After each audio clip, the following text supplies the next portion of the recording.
wife had it originally. And we had 1,500 miles. We brought it out here. I drove it out here with her in the car. We ran 15.8 at 88. That's the best pass. And then we ran 16.5 a whole bunch of times. I just took the car over. I put the engine intercooler pipes, the Turbo Smart 50/50 to recirc, the hard intercooler pipes, the Nismo intercooler on it. And then I did a remote tune for UpRev through 20 pounds.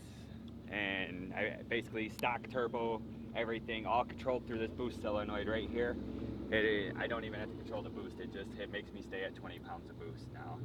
The CVT transmission got the safe mode, where if you spin the tires too much in first gear, it'll basically lock it in first gear, and I can't even make a pass after that. I'll only go to 60 because it's a 2-speed transmission technically. So I unplugged the ABS sensors there, and it seemed like it might have helped not kick it into safe mode, so maybe I'll try to launch a little harder next time, and maybe I'll get like 96, 97 miles an hour out of it a little later after I let it cool down. 2.5-inch exhaust, still stock downpipe on the car.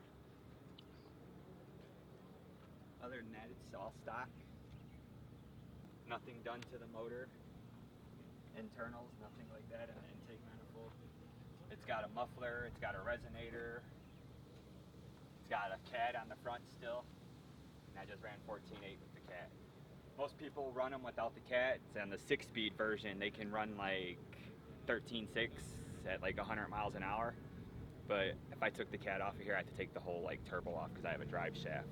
I'm not running it in all-wheel drive mode right now, because the all-wheel drive mode, if it spins one time at all in all-wheel drive mode, it instant safe mode. For some reason on this car, Nissan did that, and it basically ruined the transmission because it doesn't need to be in the safe mode. It just locks you out, and there's nothing you can do. Like right now, I got the rear ABS sensors pulled, but I can't put it in all-wheel drive mode because it's a push-button all-wheel drive. So that's why I put drag radials on the front and just try to put the power to the ground that way. All right, thanks.